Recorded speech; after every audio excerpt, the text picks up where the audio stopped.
sitting on the couch and I'm scrolling on Instagram. I see I have a message. Mind you, I have two different pages at this point, a private page and a page where I follow everybody, right? Everybody. Switch my accounts and I see that I have a message from someone who I don't know. Ain't met this person, wouldn't even know him if I see him on the street. And they text me and they say, "I'm sorry for your loss." And I'm like, my loss of what? What the did I lose that you know that I don't? And then I get another message from another person and it says, "I'm sorry, I'm sending my condolences, praying for your family." And I said, "How you praying for my family and I don't even know you? Who you praying for?" I'm trying to figure this out. I paid it no mind because, again, at that time on Instagram, baby, I was a wild child doing anything. And I was like, you know what? I'm gonna pay it dust. I didn't think to go on their pages. I didn't even think to respond back to some of the messages. I'm just sitting there and I'm thinking, like, in my head, like, what the why are people sending me condolences? Like, maybe people knew my mother, or maybe people knew, you know, who my father was at some point, but how the would they know that he was my father? I am confused, but I'm paying it no mind because I don't want no parts of that. I'm scrolling on Instagram, seeing cute pictures, who's doing what and what's doing who. I'm boring, so I get on the stories. So I'm checking people's stories. You know your stories on Instagram, baby. Click. I click on Elite's story, and yeah, you see that? Where the was I? Where the was the family call? What are you talking about? I know you just didn't get on Instagram and post that our mother had passed. I'm thinking because Elite is also adopted. I'm thinking, you know what? Maybe it's her adopted family, you know, because she would definitely want to reach out. We would all definitely want to reach out, you know? I immediately called Sam. Me and Sam would talk maybe once every month at this point. Again, it was more than any other sibling I had. And I gave him that respect to call him. And I said, "Hey, what the is Elite talking about? Our mother is passed." Like, what? Crying. And he's saying, "Our mother is gone, bro, our mother, bruh, she's gone, bruh. She's not here no more, bruh. She ain't here." I called Sam. It was around 4:30 in the morning, Florida time, which means 3 hours ahead in Florida. So what is that? 1:30 in California. I said, "Where the was our mother? How did she pass away? What is going on?" And then I click on Elite's page and she posted a picture with her and Frankie and saying, "Our mother is gone. R.I.P. Frankie." Now, at the time of Frankie passing away, Elite wasn't there, Sam wasn't there, Tifa wasn't there, Robert wasn't there, Keyshia wasn't there, Neffie wasn't there, and I was not there. Frankie was with Auntie BB, her sister, and both of their boyfriends, and they were at their mother's house, which is my yaya. They were attempting to do a block party for my mom because that's what she wanted for her birthday. I spoke to her 2 weeks before she passed away and told her I wasn't gonna be able to make it, all right? But I'm gonna buy you a bottle for your birthday, all right? I'm going to buy you some alcohol because we're not doing hardcore drugs. I don't hear anything from Elite until 2 to 3 days later. I think it was the 21st, if I'm not mistaken. And she says, "Answer your phone. It's important." Mind you, Sam ain't heard from nobody. And I haven't heard from nobody because I'm in communication with him. And this is where he feels and I feel like, what the is going on? As Elite's telling me all of these things that she wants to do, all of these things that, you know, she was like, we want to do t-shirts and, you know, we want to do a balloon release and we want to find the churches. I said, "Well, have you talked to Sam?" And she said, Sam, because Sam came in and Sam thinks this and Sam thinks that. Verbatim on the phone, she tells me, "If you don't like it, you don't have to come to the funeral." Okay, all right. Now, Neffie and Elite are telling Latifah to not communicate with me and Sam. Our only source to see what is going on with the funeral is to talk to Tifa, but she's not really telling us nothing. She's giving us like little ones and little twos saying, "Well, we might go to this store," or, you know, "We're thinking about going to this funeral home and we're thinking about going to this church." Now, when she said funeral home, I was like, wait a minute, what the do you mean funeral home? Well, what are we talking about? So you are you meaning to tell me that y'all don't even have the body? She said, "Well, I really truly don't know. It's been 6 days." What the are you talking about? You don't know. So another day goes by and I get a call from Tifa. And Tifa is like, man, them I can't stand them. They did me. They almost killed me. I almost got a car and I had my daughter and they was acting like she was a president. I'm like, ooh, wait a minute, hold on. Let me get my headphones, bitch. Hold on, bitch. Now, when Tifa gets frustrated and mad, she's crying, but she starts talking in circles, squares, rhombuses, dodecagons, whatever shape and color she can paint the picture, she will. So you gotta decipher between lines of the important information because you will get all lost in the sauce. Hey, slow down. What happened? The gist of the story is they were all drinking. Elite was driving. Whatever the case may be, when they got back to the house, they had an attitude with Tifa. I believe they had went shopping and they went to go get things and it wasn't the way that they wanted to do it. Again, don't know, wasn't there, but that's what I got from Tifa. Then she said when they were supposed to be getting out of the car that Neffie had pulled over on the side of like the interstate because wherever mama was staying at, it was like by the highway. She pulled over on the side of the interstate and told Tifa and her daughter to get the out now. Listen, when it comes to Tifa, I gotta take it with a grain of salt. But she said, brother, tell Sam to come get me. And that's when I knew she wasn't lying. Now, another thing that you have to learn about Tifa is when she is mad, she gonna tell all your business. Ain't a rock unturned, ain't a stone untouched. She is giving everything. She come through the door, boom. They over there drinking, they over there smoking, they over there having in the house, and they disrespecting mom around her stuff, and it's so all in there, and now mama got roaches. We take a minute, I tell her, decompress. Sam is like, decompress, hit maybe don't hit and she starts singing, she crying. It's a lot. Tifa decompresses, and she said, you know what, Elite know everything about how mama died, and she said that and it pissed me off. And I was like, Elite know everything? What you talking about? Now, I sit Tifa down because this is very important. And for me, I want to know because for the longest, I did not know how Frankie passed. Now, I heard some from Sam.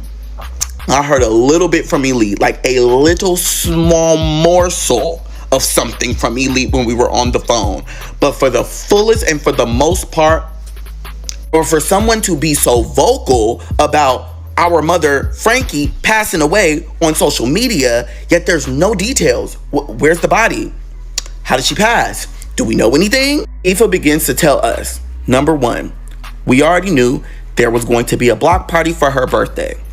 Number two, we know that she's been sober for a year. She went to a sober living community, all right? She did 8 months there. She completed the program, and her reward for completing the program was they were going to be able to give her an apartment. Now, Sam had to co-sign for everything in order for her to get that apartment, but she did. So, remember, she's been sober for the past year. Now, on her birthday, she went to her mother's house, which is Yaya's house. Remember, I met my family the first time at Yaya's house.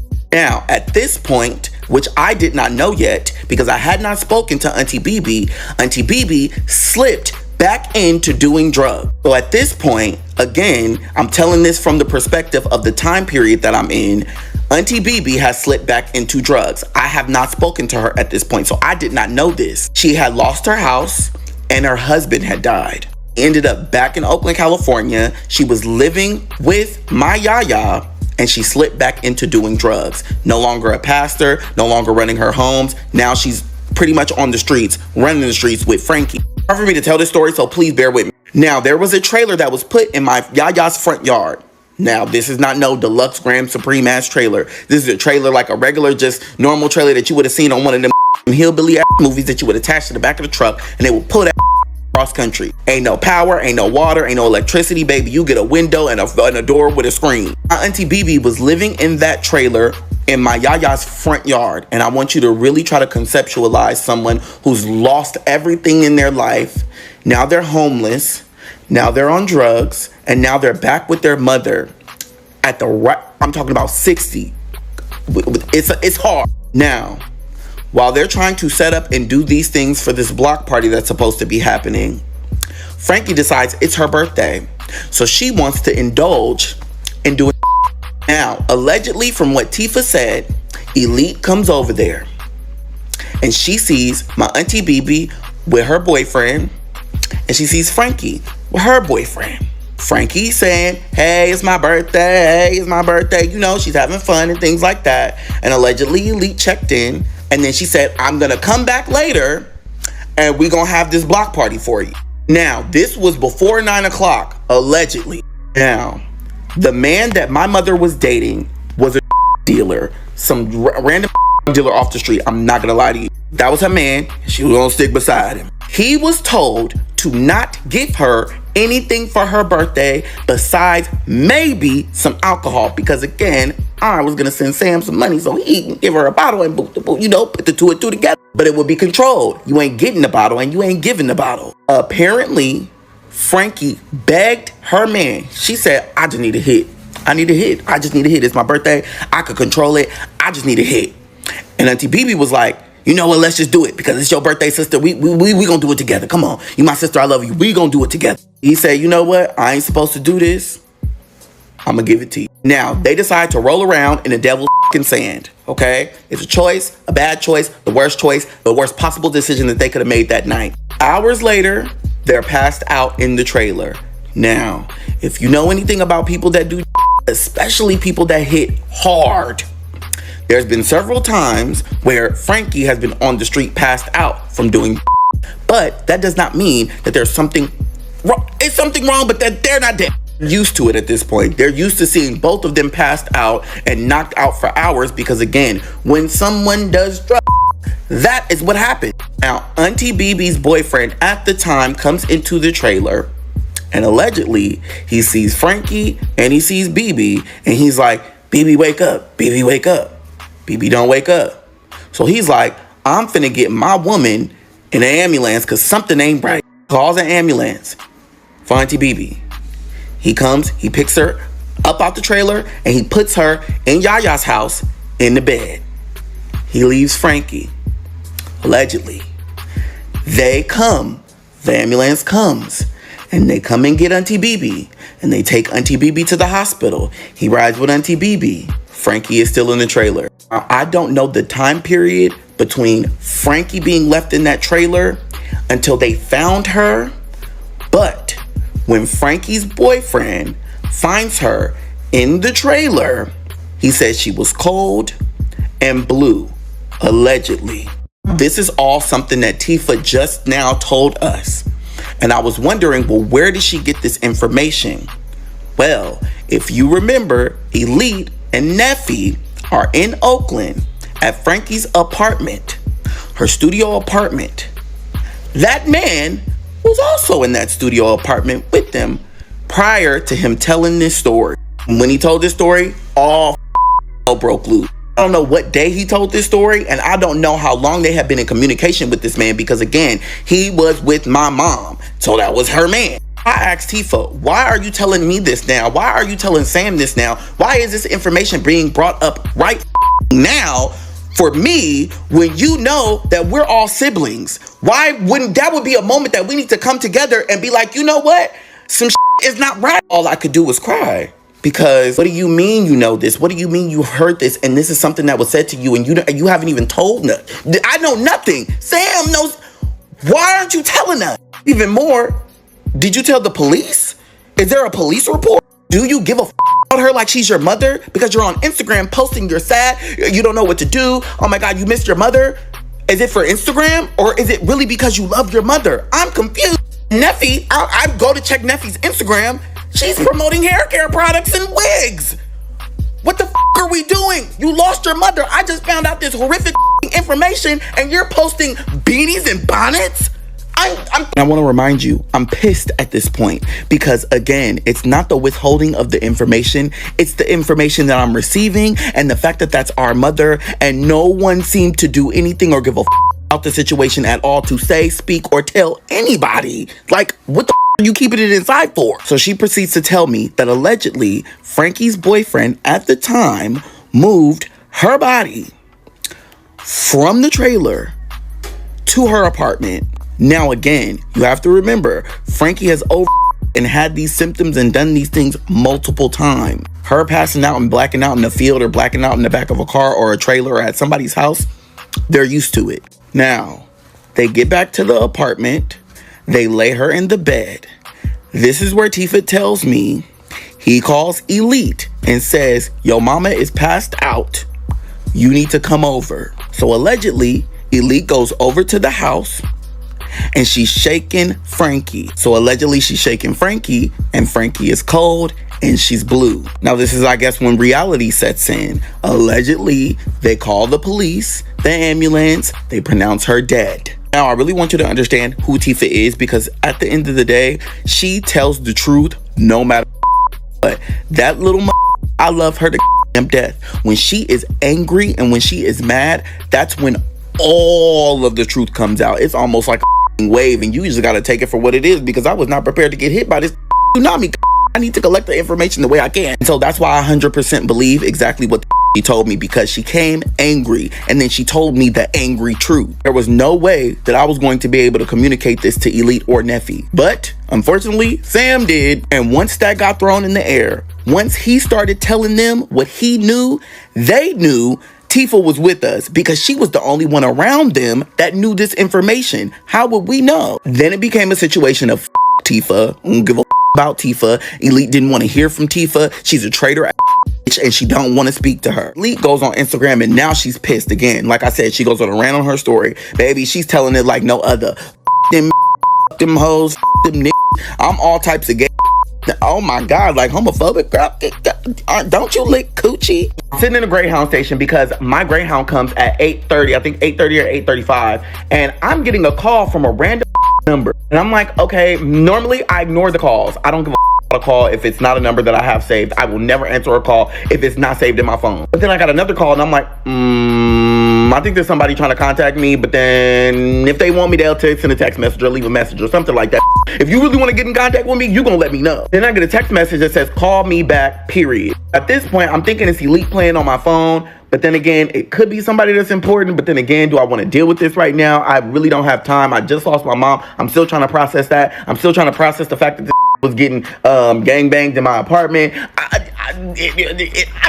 I let it sit for a minute, and 30 minutes later, I called the number back. It rings about 3 to 4 times, and somebody picks up the phone and they say, "Hey, what's up?" And I'm like, "Hello? Who's this?" They're like, "It's your sister." I'm like, I got hella fucking sisters. Who is this? And then she's like, "It's Keyshia. Who else would it be?" And in my head, I'm trying to process the fact that, like, I guess I was supposed to assume or know who the this is on my phone. Girl, I don't know voice. And she has a smoker's voice. I have an aunt that has a smoker's voice, but Keyshia, when she's just regularly talking, she has a smoker's voice. So it throws me the because I'm like, what kind of hood booger voice is that?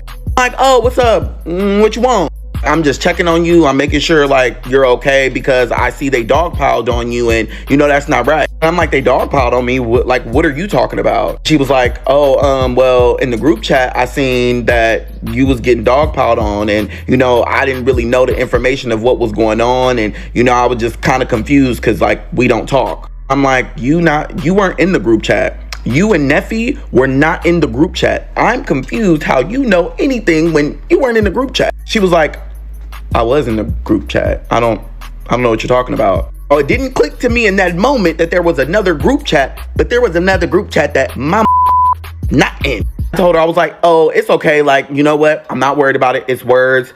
Our mother passed away. How are you doing?" She said, "I kind of just want to take a step back because I have to understand that we both lost our mothers. We all lost our mothers. And at this point, I can't be the mother that she wasn't to you guys." I said, "Absolutely." I was like, you know what? This is the realest that somebody has said. And I said this verbatim. That's the realest any of my siblings have said thus far. Thank you for pointing that out, because I feel the same. Frankie was my biological mother because of blood.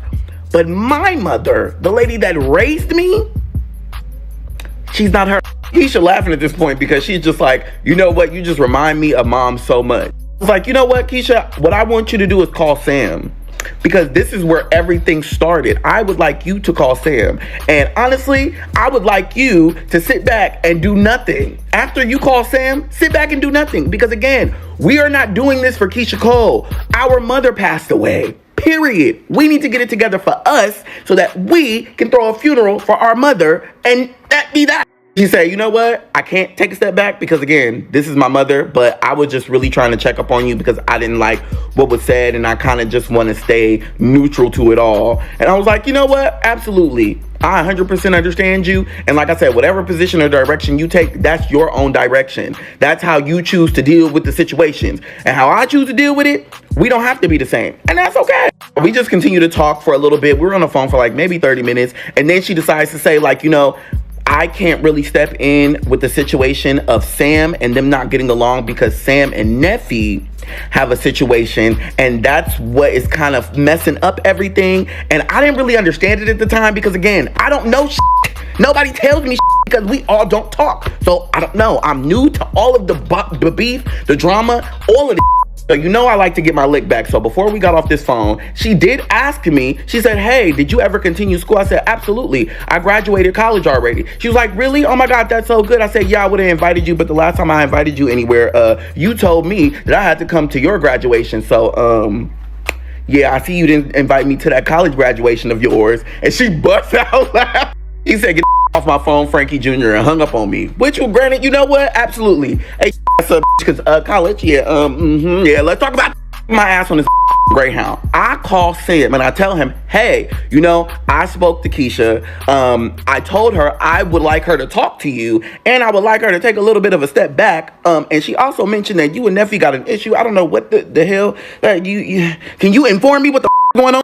I have to tell this part because this part is the reason why there was a disconnect that I did not see between Sam, Elite, and Neffie. And again, you have to understand, I am not someone who's been around because I was with my adopted family, okay? So this is the first time of me trying to actually physically, emotionally be present with my biological family. And in my heart, I want to make up what I didn't give my adopted mother. So if I can be here for Frankie's funeral, it could be more than what I gave to my mother because I was not there. Now, Sam tells me that there was a point in time where he was down and out and he went to go stay in Atlanta with Neffie. Now, him and Neffie was cool. Everything was good. He ends up stacking his money up and he gets an apartment right across the hall from Neffie. Now, he said, allegedly, they were drinking, they were having fun, everything was cool. Went left. He passed out and he said, allegedly, she attempted to him. Allegedly. Elite Noel, do you really want me to tell everybody how my mama really died that night? Don't bring me into this. I've been quiet. Y'all laughed at me, y'all shit on me, y'all used me and abused me.